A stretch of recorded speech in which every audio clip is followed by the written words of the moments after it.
What excites you about the direction of the game industry as it's taking as we head into the new year?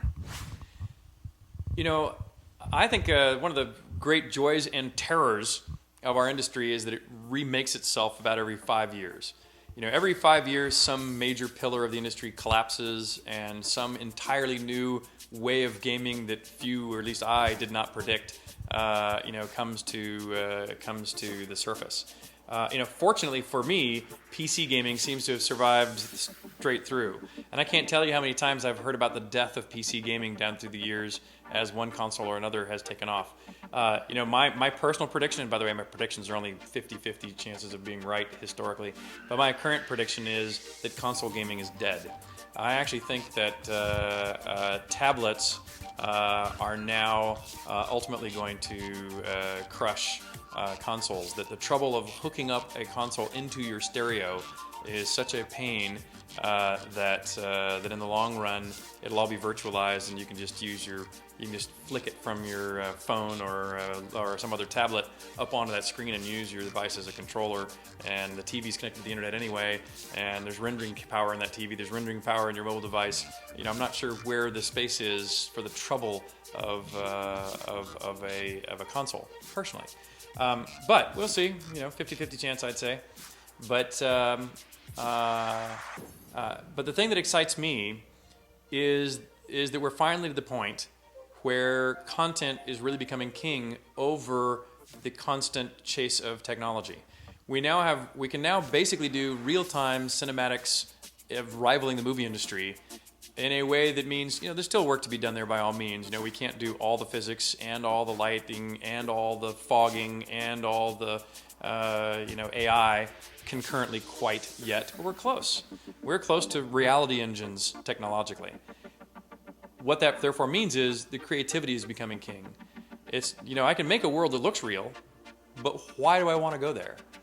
And the fact that we're now to the stage where the tools can allow us to get past fighting the creation of the tool and get on with the job of why do I want to be there, to me is a very powerful moment in the history of games. What are your thoughts on the PlayStation 4? Well, I've just got done saying that I think in the long run, consoles are dead, and I stand by that. And so while I think that the PlayStation 4, is clearly, yet another notch up technologically, it'll still do a lot of things that predecessors didn't, and and I think across the board, whether it's PlayStation or Xbox or even PCs, you're coming with new hardware additions or peripherals that really add interesting, virtualization power to them. But it's not clear to me how much longevity it will have in the sun. Not because I think they're going to be beat out by other consoles, because I actually think that I don't know of any other rival consoles that I think will knock them off the console hill. I'm just not personally confident how long there is going to be any console hill. What impact do you feel like Ouya, Project Shield, and Steambox will have in the traditional console space?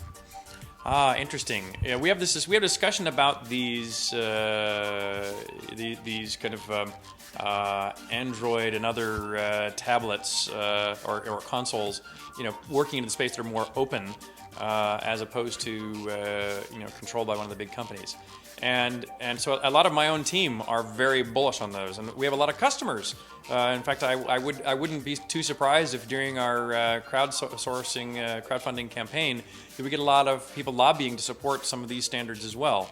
And the good news is that supporting any of these standards are, relatively speaking, easy now, in the sense of cross-compilers really allow us to attempt to support anything of a similar level of power, of computing power. And so if any of those are strongly successful, I believe we will be able to support them, not just us, but I think our industry will be able to support them fairly well.